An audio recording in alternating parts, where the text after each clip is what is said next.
Mega హీరోలు మాట్లాడే ముందు వాస్తవాలు తెలుసుకోవాలి, మాట్లాడే భాష మార్చుకోవాలి. ఎర్రగొండపాలెం వైఎస్ఆర్సీపీ ఎమ్మెల్యే తాటిపత్తి చంద్రశేఖర్ సూచించారు. సినిమా ఫంక్షన్లలో వైఎస్ఆర్సీపీ పార్టీ అధినేత జగన్ మరియు నాయకులను కించపరిచేలా వ్యాఖ్యలు చేయటం సరికాదన్నారు. పార్టీని పదే పదే కించపరచడం అన్నది మంచి పద్ధతి కాదన్నారు. సినిమా ఇండస్ట్రీలోని కొంతమంది పెద్దలు, సినిమాల నుంచి రాజకీయాలకు వచ్చినటువంటి కొంతమంది వ్యక్తులు సినిమా ఫంక్షన్స్లో అటెండ్ అయ్యి మాట్లాడేటప్పుడు వారి వ్యాఖ్యలు చాలా బాధ్యతగా, హుందాగా ఉండేటటువంటి విధంగా చూసుకోవాల్సినటువంటి అవసరం ఉంది. ఈ మధ్యకాలంలో మన పవన్ కళ్యాణ్ గారు, నిన్న చరణ్ గారు, తాజాగా చిరంజీవి గారు మెగా కాంపౌండ్ వాళ్ళ నుంచి వచ్చినటువంటి కొంతమంది హీరోలు అనేక సినిమా కార్యక్రమాల్లో వాళ్ళు అటెండ్ అయినప్పుడు వారి యొక్క భాష చాలా జూచాకరంగా ఉంటుంది. పరోక్షంగా వైఎస్ఆర్ కాంగ్రెస్ పార్టీని కించపరిచేలాగా వైఎస్ఆర్ కాంగ్రెస్ పార్టీలోని ఎమ్మెల్యేలని, మంత్రుల్ని, గతంలో పనిచేసినటువంటి నాయకుల్ని, మా అధినాయకుడిని కించపరిచే విధంగా వారి యొక్క వ్యాఖ్యలు ఉంటున్నాయి. వాటిని వారు కాకపోయినా పక్కవారు చేస్తున్నా కానీ వారిని ఆపకుండా ఇంకా ప్రోత్సహిస్తున్నటువంటి పరిస్థితి కనపడుతుంది. ఇది సినిమా ఇండస్ట్రీకి చాలా ఇబ్బందికరమైనటువంటి పరిస్థితి తీసుకొచ్చే అవకాశం ఉంది. ఎందుకంటే సినిమా ఇండస్ట్రీ అనేది అందరి యొక్క కలయిక, కొందరి కోసం పెట్టినటువంటి ఇండస్ట్రీ కాదు. అది సినిమా ఇండస్ట్రీ ఈ విషయం మీద జాగ్రత్త పడాల్సినటువంటి అవసరం ఉంది. ఇంటర్నల్గా చర్చించుకోవాల్సినటువంటి అవసరం అంతకంటే ఉంది.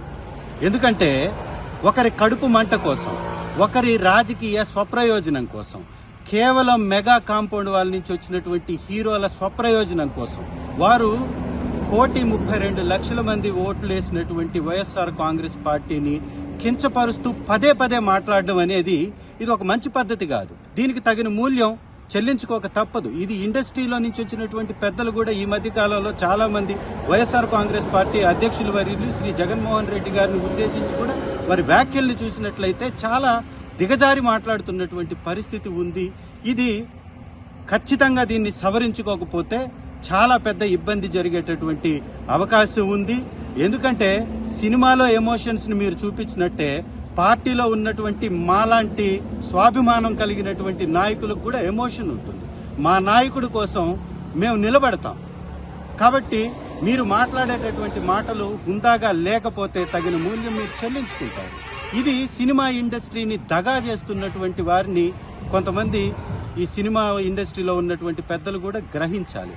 ఇది కొంతమంది కోసం ఇండస్ట్రీ అన్నట్టుగా వారు మాట్లాడుతున్నటువంటి విధానాన్ని కూడా గమనించాల్సినటువంటి అవసరం ఉంది. ముఖ్యంగా 40 సంవత్సరాల నుంచి తెలుగుదేశం పార్టీ నుంచి చాలా మంది సినిమా ఇండస్ట్రీ నుంచి రాజకీయంలోకి వచ్చారు. సినిమా నేపథ్యం ఉన్నటువంటి తెలుగుదేశం పార్టీలో ఉన్నటువంటి వాళ్ళు కూడా ఎవ్వరూ కూడా ఈ రకంగా దిగజారి మాట్లాడలే. చాలా మంది మంత్రులు అయ్యారు, ముఖ్యమంత్రులు అయ్యారు. కానీ మిగిలినటువంటి పార్టీల్ని ఈ విధంగా కించపరిచే విధంగా సినిమా స్టేజ్ల మీద మాట్లాడలేదు. రాజకీయ వేదికల మీద ఎలాగో మాట్లాడుకుంటాం, మళ్ళీ సినిమా ఇండస్ట్రీని కూడా దీనికి వాడేసి లాగేసి ఉపయోగించుకుందాం అనేటటువంటి కొంతమంది వ్యక్తుల నుంచి సినిమా ఇండస్ట్రీ దూరంగా ఉండాలి.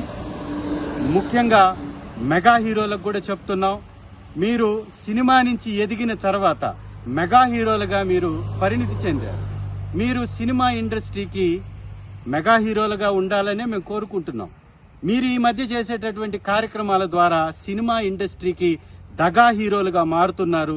ఈ పందాన్ని మార్చుకోవాలి. మెగా హీరోలు కాస్త దగా హీరోలుగా మారటం అనేది మంచి పద్ధతి కాదు. అది ఇండస్ట్రీకి మంచిది కాదు, మీకు మంచిది కాదు, ఈ సమాజానికి మంచిది కాదని హితవు పలుకుతూ మీ యొక్క పందాన్ని మార్చుకోవాల్సిందిగా ఒక ఎమ్మెల్యేగా, మీరు గొర్రెలు అన్నటువంటి 11 మందిలో ఒక వ్యక్తిగా మాట్లాడుతున్నాను. Thank you.